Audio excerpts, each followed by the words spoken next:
Hello everyone, this is Erin with the Idaho Nonprofit Center. Thank you so much for joining us today. We will go ahead and get started. Just a couple of housekeeping items. You will all be muted during this presentation. However, if you have questions, please feel free to type those into the question feature on webinar, and we will address those at the end of the presentation. All right, so I will go ahead and I will turn it over to Karen Baerlocher of Peak View Performance Solutions and Breck, Hansen, and Jim Ritter from QTS Payroll. Thank you guys so much for being here. Clearly, we have a lot of interest in this topic, so I'll go ahead and turn it over to you guys and we can get started. Thank you, Erin. So my name is Karen Baerlocher. I'm with Peak View Performance Solutions, and we'll be talking about the new Fair Labor Standards Act, the changes for the new overtime rules and the impacts that they'll have. And I'm here with Jim and Breck today, and you guys can introduce yourself. I'm Jim Ritter, CEO of QTS Payroll Services. And Breck Hansen, QTS. So today we're going to talk about the new overtime rules and the impacts to your organizations, different options for the organizations, any changes that could occur for the payroll practices and policies, some implementation strategies, tips for communicating with employees, and then at the end we'll make sure that we have ample time for questions. And we'll go through these slides as quickly as possible, and then we'll have time at the end so you can ask questions. I'm sure there'll be plenty of questions to ask. So let's go ahead and get started. So the new overtime rules, in case anyone hasn't heard about them yet, they go into effect on December 1st, which as of today means that you have 36 days to be ready for this. That's 5 weeks and 1 day, 864 hours, or 51,840 minutes or so for you to prepare for these changes. So it is coming. It's really important to remember that December 1st is on a Thursday, and that may or may not coincide with your payroll cycle. So you might actually not have that much time. You might need to actually make those changes sooner than that to put the implementation process in place, so that way you're not having an employee go from exempt to non-exempt in the middle of the payroll cycle. So you'll want to keep that in mind. Different terms that we're going to use today, we'll talk a little bit about your work week. So the work week that is considered for overtime, so anything over 40 hours in a work week, and a work week is a period of 168 hours during a 7 consecutive 24-hour period. So it could begin on any day of the week at any time of the week. So your pay period, your work week could begin on Thursday at 5 p.m. if that's what you need for your business. Or it could start on Monday at midnight. But it's really what you have set for your organization is what is considered your work week. Hours worked, so any covered employees under the FLSA must be paid for all hours worked in that work week. In general, hours worked include any and all time that an employee must be on duty, whether that's on the employer's premises or another place of business, or even from home. So if you have the expectation that an employee is working for you, then they are working and you need to pay them for that time.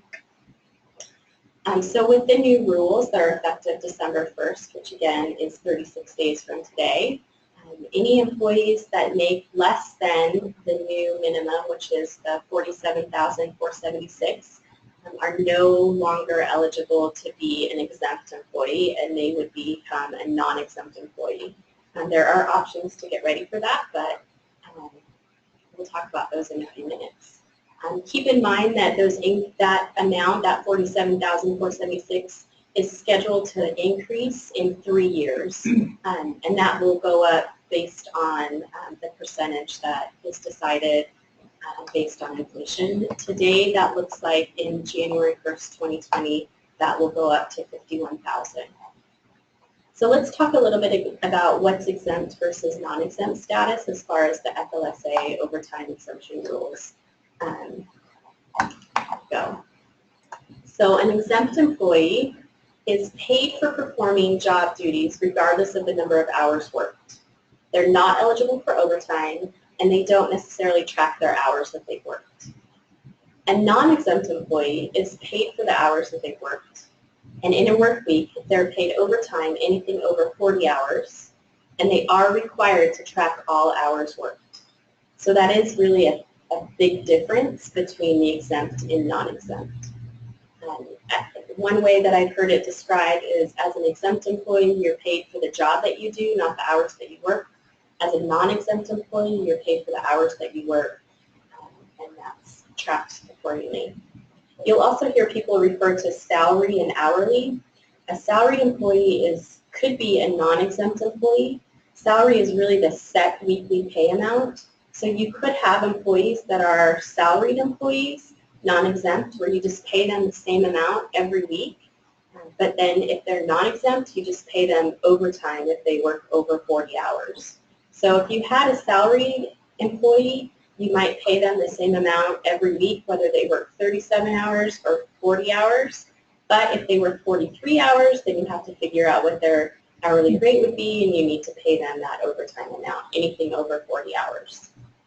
An hourly employee is actually paid an hourly rate for the time worked. There's also a piece rate pay you'll hear for a lot of manufacturing. You're paid by the piece. So salary non-exempt is really an appealing option for some employees, but there's not a whole lot of benefit to it except for that you pay that same amount in set time or set amount, excuse me, and then you only make those changes for overtime. For the non-exempt employees, you still need to track their hours, so you still need to keep track of the number of hours, but you would still pay them just what their salary is. It's really confusing. And again, I do have some questions coming in. We will hold those until the end because some of those will be addressed, and then we'll read through those. And if they haven't been addressed, we'll go into them. Yeah, we'll address the questions at the end so that we make sure that we get to everyone's questions. So on the next slide, the impacts of the reclassification. So for many of you on the line, probably the budgetary impacts are the largest. You think about what the new overtime cost is how it's going to affect your budget and any salary adjustments that you'll need to make. But there's also the other costs that you need to think about when you're looking at the impacts of reclassification. There's no one-size-fits-all approach for the reclassification to go into compliance with the new rules. But at the end of the day, employees really just want to know if their pay is decreasing, and employers just want to know what they need to do to have the least impact on their budget. Some other costs to consider when you're looking at all of these different impacts: the lower productivity. Employees have questions about the new law. They hear about it, it's in the paper, it's on the news, it's on NPR, it's all over the place. So they know it's coming, and they just need to know what is going to happen. Again, they want to know, is my pay going down? Am I decreasing my work? You could have a higher turnover. The perception of an unfair treatment or a change of rates could boost some voluntary churn. Keep in mind that when you're speaking to your employees about this and when you're sending out the message, this is happening across the country to all organizations. It doesn't matter what industry you're in. It doesn't matter where you work. This change is happening across the entire United States right now. You could see lower morale, so a change in employee status could have some consequences. You know, a lot of employees, they might have worked really hard and they've received that exempt status, and they feel like they've kind of gotten to a place in their career that now they're an exempt employee, and that they take pride in that, and now all of a sudden that's being taken away. They might feel demotivated. They might feel like they're being demoted, and you'll just want to address those concerns and questions the best that you can, and go from there. It's really hard to kind of wrap your head around what's happening, but at the same time, it's a change that's coming, and it's not particularly focused on any particular employee or organization. It's really across all industries that this is happening. Another thing is just the employee, again, dissatisfaction. It might be that you have employees that feel like, I've had flexibility in my time, I've had flexibility in the workplace, and now all of a sudden, because I have to keep track of my hours, someone's going to watch me really close and I don't have that same flexibility. But really investing your time in analyzing what your employees, what their pay levels are doing, what strategies you're going to take, how you communicate that can help to ease some of that unrest and dissatisfaction. Also keep in mind that the management time, you as a manager, as an executive director, need to look at rethinking your business model. How are you going to do your hiring strategies? Will you hire one full-time employee or two part-time employees to work around this? There's a lot of management time that's being spent in analyzing and preparing for these changes. So just to keep in mind all of those other costs when you look at what the impact is on your organization. Next slide. It's not all doom and gloom, by the way. So there's different things that you can do to start preparing for those impacts. The new rule will likely change the way organizations do business. There will be a culture change in your organization. I can almost guarantee it. And just be prepared for that. Start by updating your policies and procedures and your job descriptions. Now is the time for you to look at all of that. It's really important for you to realize that all of these changes are happening across all the different organizations, and now is the time to make sure that you have all your ducks in a row and that you have all your independent contractors and employees in the right classification, that you look at your positions and make sure that your all the job descriptions are updated, all your policies and procedures are updated. Look at your benefits, for example, for exempt and non-exempt, if you have different PTO levels for those two, you'll want to look at that and make those adjustments if you need to. Flex time considerations. Again, it's a real change in the culture of your organization, in that if you have the expectation as a manager that you have that employee that you can rely on and that you can email at 8 o'clock at night and you know they're going to respond, that expectation won't be the same after December 1st. You can't have that same expectation that those emails are going to get replied to in the same way, which has a positive spin to it, because employees really should be enjoying their time with their families and not necessarily always working. So there is an upside to that as well. But don't expect your employees to answer an email within the next 5 minutes, and just know that they probably won't be. Also looking at future recruitment and promotions, so and the compensation impacts of changing salaries, so you need to look at that as far as the ripple effect of what changes you make today in response to the new rules. How is that going to affect your future hiring? How is that going to affect your compensation structure going forward? How is that going to affect future promotions and again, recruitment of new employees? So it's a big impact, and you have to look beyond just the title of exempt versus non-exempt. So moving forward, I cannot stress to you enough how important it is for you to document this process. Pay attention to the accuracy. As a result of these new regulations, employers will have to pay their salaried employees or their exempt employees who are below the new threshold any overtime hours that they've worked. So make sure that you're accurate with your time. You want to make sure that you have that audit trail. If an employee reports to your organization for not following the new regulations to the Department of Labor, you want to make sure that you have that audit trail to show that you put a good faith effort in making these changes. And in your decision support. So whatever decision you have, you want to make sure that it's fair and equitable across your workforce.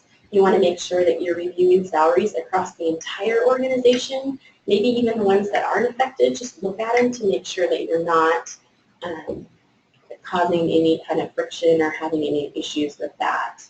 Really, I just cannot, again, stress enough how important your analysis needs to be, and it needs to be done in a good faith effort. Successful FLSA plaintiffs are entitled to back pay for all unpaid overtime. So if you have someone that sues your organization for any unpaid overtime, they could be entitled to what's called liquidated damages under FLSA, which is actually 2 times the amount of that back pay. So you could be liable for the back pay plus any liquidated damages to that as well. So unless there's a good faith effort and reasonable grounds that you believed that you were complying with those FLSA guidelines, you need to keep that in mind that you could be liable for the liquidated damages. Doesn't mean you will be, but just keep that in mind that you could be. It's really important just when you're reviewing those salaries that, again, you look at all your employees and then review all the actual hours worked by employees. So you know who's working over 40 hours and who's not. All right, so let's talk about some options. So there's different options that you can have to comply with the new overtime rules. One of them, raise your salaries. So raise the salary of your staff to meet the new threshold. Estimate the number of hours of overtime hours that you would have to pay, and if it costs more for you to pay overtime than if you were just to raise the salary. Maybe you have an employee who's at $46,000 and they work 60 hours a week. It might be easier for you just to raise their salary up to the $48,000. But keep in mind, again, in 3 years that'll be raised again. Just pay the overtime. Employers could convert their exempt employees to non-exempt and pay overtime for anything over 40 hours in a work week. To prevent those costs from adding up, be sure to create a process for approval of overtime pay, but that doesn't mean that if an employee works overtime and doesn't get it approved that you don't have to pay it. You still have to pay that overtime. We can talk about that in a few more minutes. You could restructure your organization. So look at your workforce, look at the workload. Maybe you need to hire some part-time employees. Maybe you could redistribute the workload a little bit for existing staff to ease particular employees from working overtime. You could adjust wages to account for overtime in the budget. So I would say personally that's probably not one that I would necessarily recommend because it could have a huge impact on your employee morale if you're dropping someone's wage to account for their overtime. But if that's what you need to do, then that's what you have to do.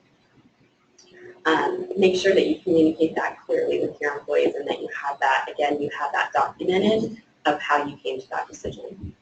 You could adjust the work week. So employers could adjust their work week for their employees. So you could do, for example, a fluctuating work week where if your business is really busy in the beginning of the week and a little less busy later on, maybe you have an employee who works 3 10s, so they work Monday, Tuesday, Wednesday for 10 hours, and then on Thursday, Friday, they work 5 hours, and that gets them to the 40 hours a week. So there's a lot of different options. These are just a few, but you know what's best for your organization and what would help. So the next slide talks about payroll changes. So I'm going to let Jim just talk about those a little bit and how tracking your hours and what you need to do as far as that goes. Yeah, I think we have the easy side of all of this, where essentially we can provide systems that you can use to track the time off. But also then you can actually track accruals, accrual balances. But this system is called TimeWorks Plus, and there are multiple input devices. So you can have an employee clock in and out on the web. They can use an analog clock, Ethernet clock, or even a biometric. And then it's all web-based, so it's fully integrated with our payroll system. So essentially, the employees will clock in and out. They'll track the overtime for you. At the end of the pay period, you simply upload a file in the payroll system. It really takes the manual process out of tracking the employee's time and then puts it all on the web. Okay. One thing to keep in mind when you're looking at making these payroll changes is that it's important. The FLSA does have requirements as far as record keeping requirements go, and you can go out on their website. That'll be the next slide. But you'll want to make sure that your employees are trained on whatever system and policy that you put into place. And I would strongly suggest that you don't wait till November 30th to train your employees on how to use that system and implement that system. Again, you have, what did I say, 56 days, 36 days to implement that. So make sure that you have 36 days to implement that. So make sure that you are working on that new system that you'll use Another thing is it helps to have your employee enter their time and then the manager sign off on it. That way you have that check and balance. If the manager's entering their time for the employee, it puts all of that responsibility on the manager, and it really opens your organization up to potential lawsuits. So make sure that you're doing that. On the next slide, excuse me, it does talk about the FLSA record-keeping requirements. There are certain record-keeping requirements that you will need to have for non-exempt workers. Employees can use any kind of timekeeping method they choose. The FLSA doesn't tell you to use anything specific, but it does say that the information needs to be accurate, and employers must display an official posting outlining the provisions of that act, and there's certain retention requirements with the record-keeping, with the timekeeping method that you choose.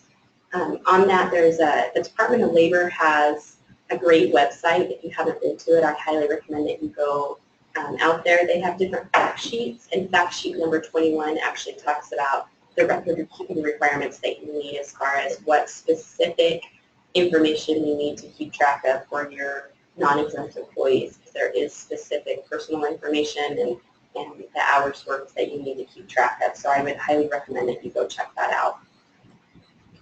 All right, implementation. So now is really the perfect time to audit your entire workforce and the positions and begin implementing those changes today. It's also a great time to start trying out those new methods for keeping track of your employee hours. Again, don't wait till November 30th to do that, or I wouldn't recommend that you do.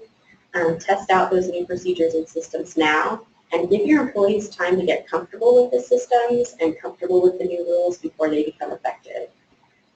You may need to change some of the procedures, conduct different trainings, and again, give employees a chance to digest and adjust to what's happening.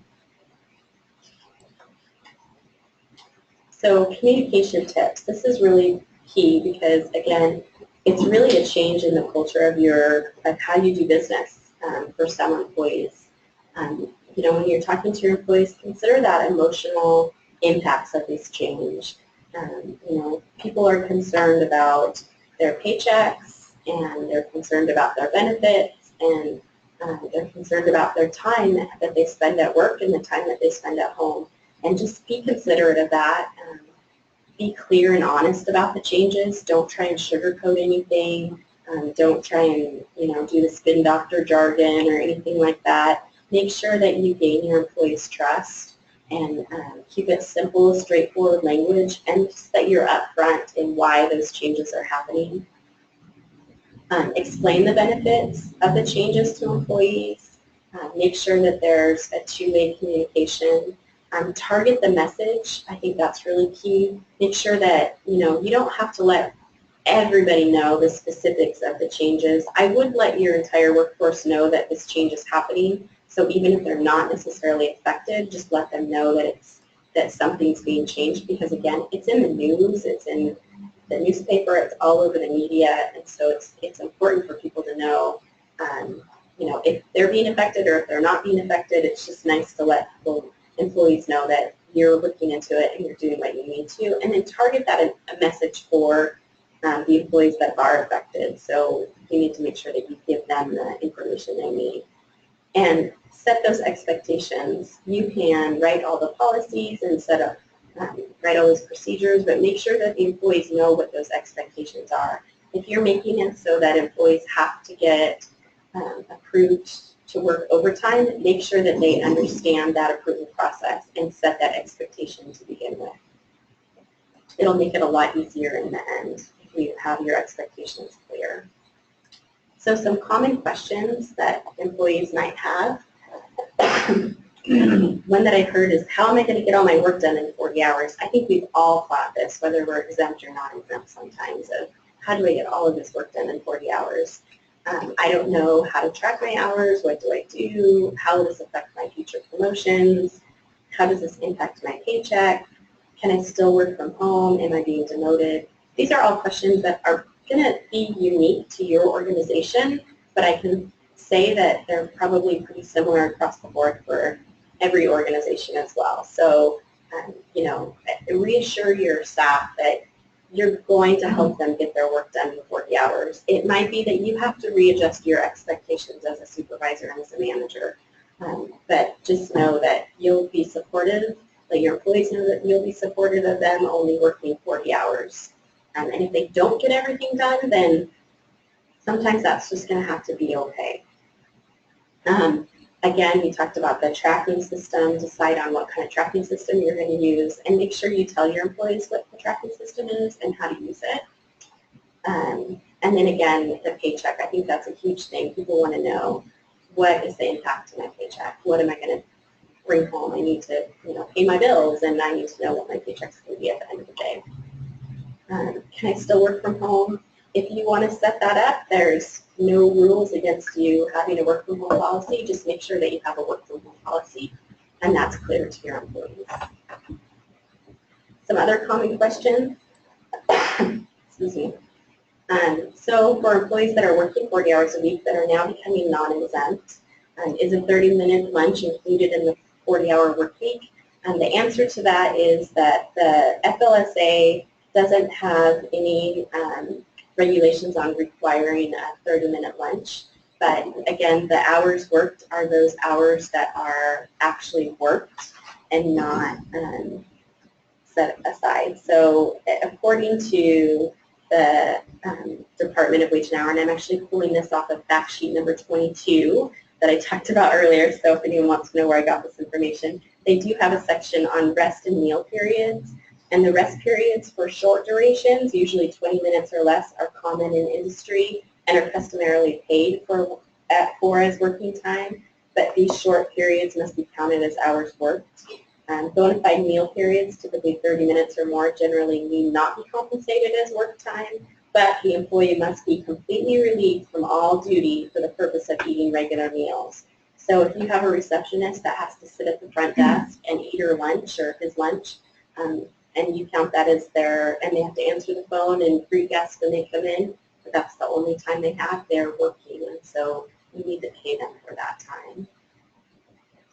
Another question on the business trips. The travel part of it is really complicated and probably a lot more convoluted than I can answer here today. To be honest, there is travel time. There is a lot of information on the Department of Labor site about travel time. If you're traveling away, travel that keeps an employee away from home overnight is travel away from home. And it does cut across an employee's workday. There is information again on this fact. As an enforcement policy, the Wage and Hour Division will not consider as work time the time spent in travel away from home outside of regular working hours as a passenger. So if they're flying on an airplane at 9 o'clock at night, that typically is not considered work time. But if they're driving a car at 9 o'clock at night, then that's typically considered work time. So it gets really complicated and situational, and so I'm not comfortable actually answering specific questions, but if you have specific questions for that, I would recommend seeking out those answers. Take time off of work for a medical appointment. Do they have to make up that time to reach their 40 hours? The quick answer would be yes. If you're not working, then as a non-exempt employee, you're paid for the hours that you work. Again, unless you're salaried non-exempt, then that might be a little bit different, but typically that you would, because you're not working during that time, you would not be paid for that hour medical appointment. It depends on what your company policies are too, is that if you have some sort of a sick policy and sick time that they can use to supplement that, and they wouldn't have to make that time up. They could do that, but that is so up to your policy and situational. Let's see, if an exempt employee is converted to non-exempt, do they need to sign a new contract of employment? That's a great question. I actually would recommend that when you update your policies and your procedures, that you make that clear to all employees and you have them sign a document that they've reviewed those new policies and procedures, that new employee handbook signature page. I would collect that from everyone. I would probably excuse me, if you're updating job descriptions, review that with an employee and just have them sign off that they've reviewed it and they understand those changes. I don't think it has to necessarily be a new contract of employment, but I would just have them acknowledge, sign some sort of acknowledgement page that you've explained it to them and they understand. If a worker works less than 40 hours one week, can it be made up in the next week? No, that's similar to what we talked about with the work weeks. The hours have to be paid for that work week. So if you work 36 hours in the first work week, you get paid for 36 hours for that work week. If you work 44 hours in the following work week, you get 40 hours of regular pay and 4 hours of overtime. So it's by work week, not by pay period. And how much overtime can be worked in a given week? There's no cap. The Fair Labor Standards say that you can work, I don't remember exactly what the number is, however many hours there are in a week, like 200 and something, then you can work 200 hours. I'm sorry if you have to do that, but there is no cap to that. I would, like I said earlier, caution you though for employee morale and dissatisfaction. Be careful with that one. That could hurt you more than the overtime pay that you'll have to pay. So that's kind of just some common questions that we've seen through there. I do want to just close really quick. This is my legal disclaimer, and probably for Jim and Breck as well, that we are not accountants or attorneys. I'm a few years away from that. So this is just informational purposes only. And if you have any legal things that you need advice with or specific tax or accounting questions, then I would strongly suggest that you contact an attorney or an accountant for those questions. This is really meant just for informational purposes. So, all right. Questions? Okay, so we do have quite a few questions that have come in during the presentation. Okay. Number one, can you require exempt employees to track hours? No, you can't. You risk losing their exempt status if you start having exempt employees track their hours because they're paid for the hours the job that they do, not the hours that they work. So you do risk losing that exemption if that comes up. So I would say no, but you guys feel free to jump in. Yeah, as you see, we have a lot of clients that actually have their exempt employees just log their hours. So within the TimeWorks Plus system, you can have an electronic time card, and they just go in there and they just put their hours in. I'm not quite sure why they do that, but then the hours do not go into payroll though. They get paid their salary no matter what they actually log for grants. Yeah, I was going to say, it might be that they need that for, you might track their hours for grants and for, accounting purposes, such as like if you have different, like with an accountant, they bill clients for hours, so it might be for that. But as far as for the payroll purposes, you wouldn't use those hours. So if you're tracking an exempt employee's hours for those purposes, then I think you're okay. But if you're just tracking their hours to track their hours to make sure they're working, you do risk losing their exemption status. So. All right, next, if the employee manages other employees, are they exempt or non-exempt? That's a great question. If they make less than $47,476 as of December 1st, they would be non-exempt, even if they manage other employees. There's 3 steps to being able to be an exempt employee. The first one is that you're a salaried employee. So we talked about the difference between exempt and salary. You have to have salary basis, so you have to be paid on a salary basis. Second is the duties test, so you have certain duties, so administrative, different professional, executive duties. And that third kind of step in that exemption process is if they make over the minimum, which again is going up to $47,476 as of December 1st. So if they make less than that, then even if they're a manager of people, they still will be a non-exempt employee. Okay. All right. Are all salaried employees now classified as non-exempt employees? Or are there still, or or is there still a class of exempt employees? Depending on your organization, and again, those three kind of steps that you have to take to be exempt. If you have an employee who's paid on a salary basis, meets the duties tests that the Department of Labor has put out, and they make $50,000, then they are still considered an exempt employee. It's just for the employees that fall below that new salary threshold as of December 1st. Okay. This will be in effect 12/1/16 into 2017 and beyond, not retroactive in 2016, correct? Correct. Can employees accrue comp time instead of being paid for overtime? No, unless you're a government employee. Government employees can have comp time, but in any other industry, then comp time is not permissible. It's a great question. It's just like the question of can employees volunteer their hours, volunteer their time? And the answer is no. They can't turn their time clocks off at 40 hours and say, okay, now I'm just going to volunteer my time and respond to these emails. They are working and they are paid employees, so they need to be paid for those hours. Okay. Will there be a recorded link of this presentation I can share? Absolutely. We are recording this. We will get the slides and the recorded webinar out to you guys. On the website. Yes.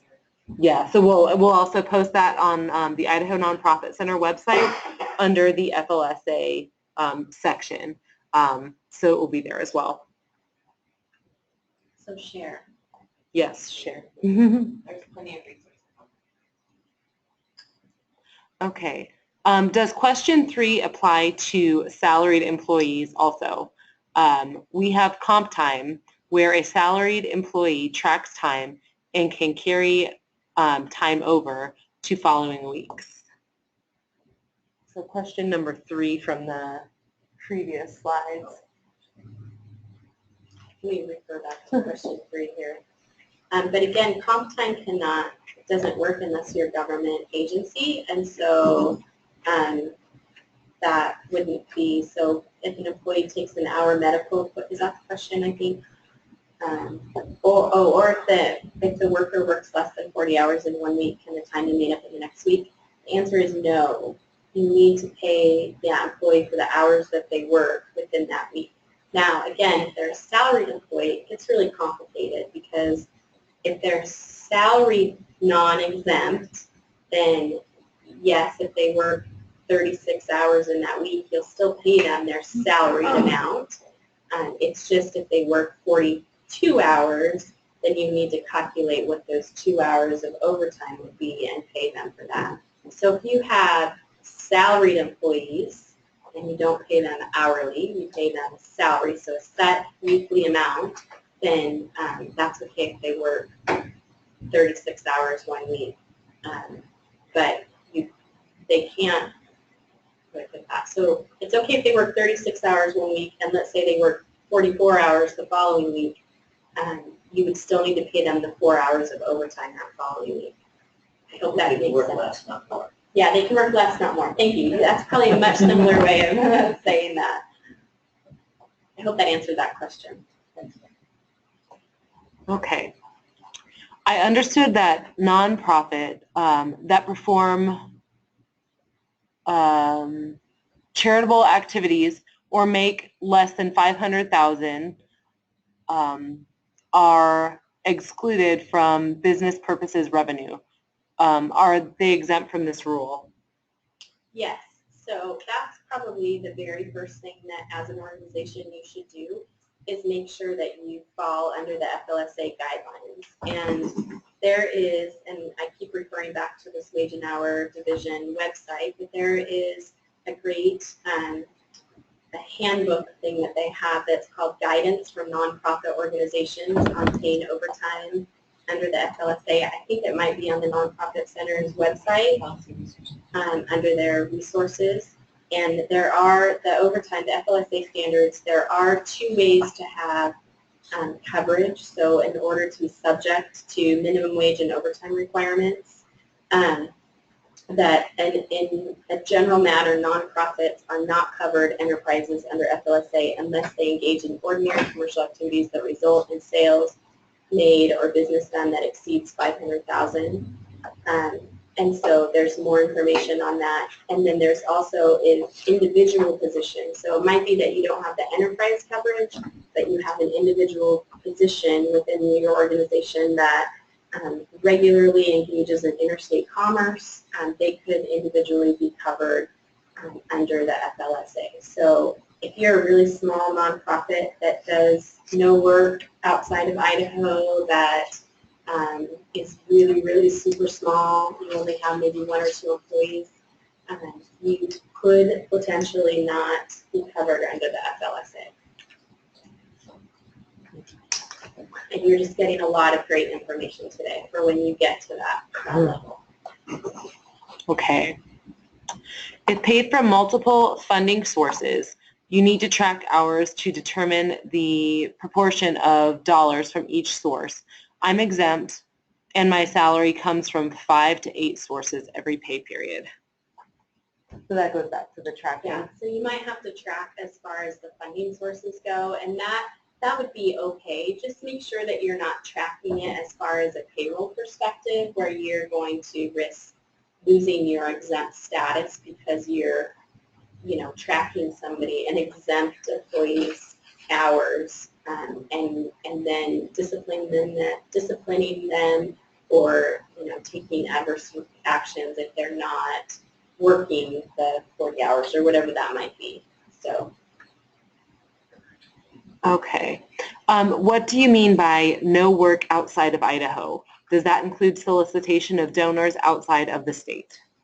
No, it doesn't. So if you have interstate commerce, so you are soliciting donors outside of the state of Idaho, this would be like if you are a small nonprofit that you don't ever talk to anyone outside of your community. For example, maybe you work in Custer County and you only work within your community and you don't have any contact outside of that. So there's no interstate commerce. You're not using a website that's hosted outside. You're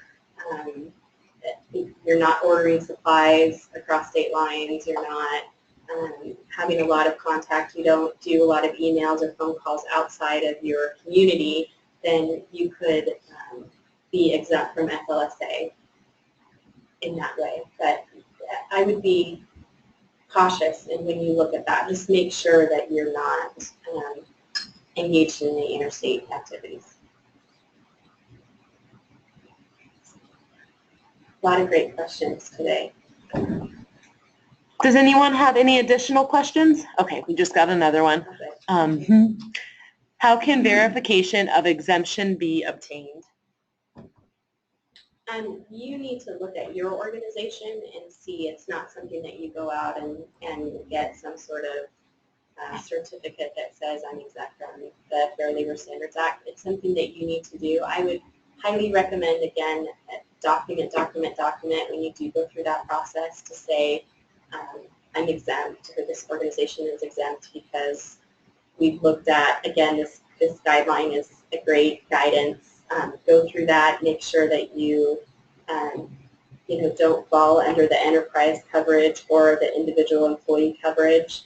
And if you don't, then just document that and keep track of it.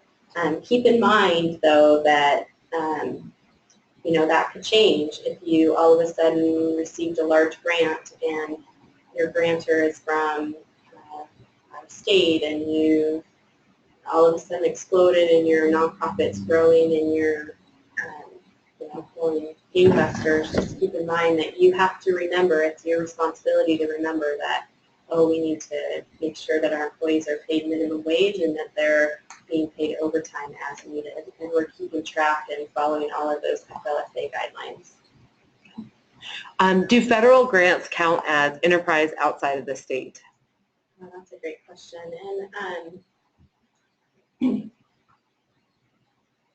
You know, I have to be honest, I'm not an attorney, and it's such a gray area that I would say it does, but that's just me because I'm pretty conservative. So, but I'm not sure, to be honest with you, what that exact answer is. I don't want to guide anyone in the wrong direction. And so I would think that it would be because you have interstate commerce and you're, you know, working out of state and communicating with that grantor. But again, I don't want to lead anyone astray, so I just want to be honest. Any recommendations on how to continue providing unlimited time off with these new guidelines? So I know some organizations, for instance, say you can take unlimited time off as long as you're getting your job done and you're not taking advantage. So I think that's where that question is coming from. Sure. You know, I think if you have a policy that talks about that, and it's really the big change here is just any employees that work over 40 hours a week that have below that threshold become non-exempt and you have to track their time, you need to pay them overtime. It doesn't mean that if they work less than 40 hours, you need to question that or anything.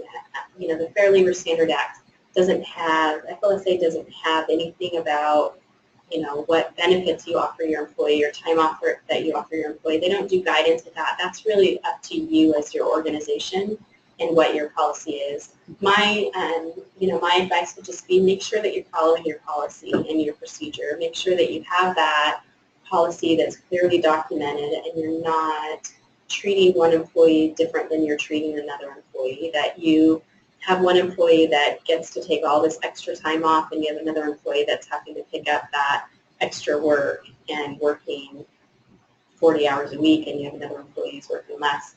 And I would just say just manage that closely and make sure that you're just being fair across the board. Is there a way to sign a waiver so an executive director who is now salaried exempt does not have to keep track of hours and turn in hours worked over 40 hours per week if their salary is still less than $47,400?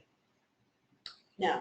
If your salary is less than $47,476, you are now a non-exempt employee, and you need to track your hours and be paid overtime accordingly.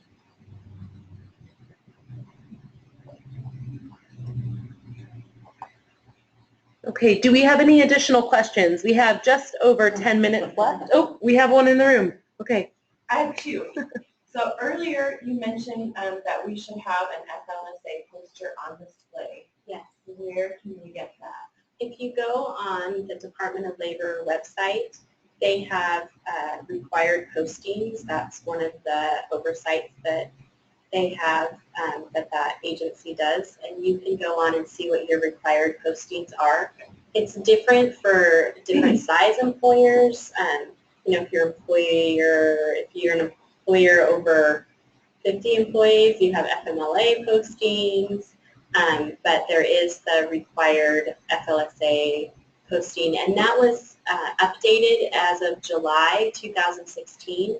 So if you haven't printed that off and replaced it, you'll want to do that because it was updated in July. So you want to make sure that you have the most updated policy or posting out there. But they have them for free that you can go in and print off. I have another very specific question for you. And this is about employees who have become non-exempt employees who have access to email on their cell phones. So if they have worked 40 hours and then they're checking email at night, even though they're not expected to, they're not required to. So they need to track those hours for work purposes and be paid for those. So that much I know. The big question, there's two questions that kind of go along with that. One is, so what happens when an employee has taken a weeks-long vacation and chooses to check their email while they're on vacation to clean it out to make sure that they're not overwhelmed with a bunch of junk when they get back? So that's question one. Question two, would you advise if employees really don't need to be checking their email outside of work hours, that they just no longer have access to that, what would you advise people to do in those situations?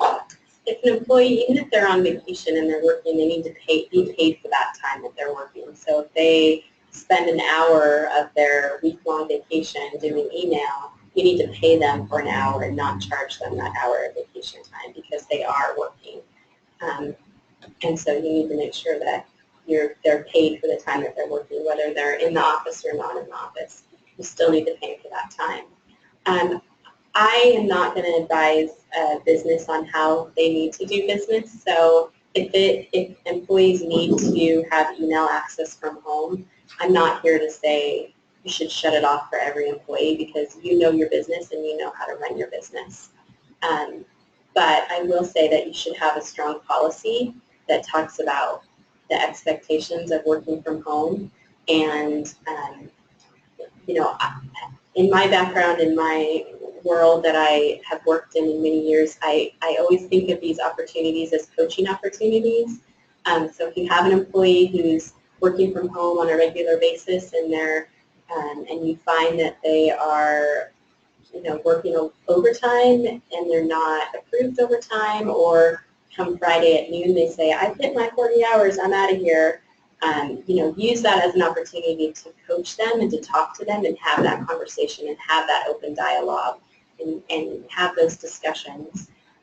You, as your organization, has, you know, your policies, your written policies, your procedures, your handbooks, your expectations, and you know you need to be the one to hold employees accountable to those, to be watching those, and you have your disciplinary actions accordingly. So if you have an employee who, excuse me, is abusing that system, then, you know, if your disciplinary action is to write them up and have those conversations, then that's what you need to do. But you need to make sure that you're consistent across the board so that you don't have one employee who's checking their email from home and then again at noon on Friday saying, I've hit my 40 hours, I'm out of here. And then you have another employee who says, okay, I hit my 40 hours, and you say, no, you need to stay and work.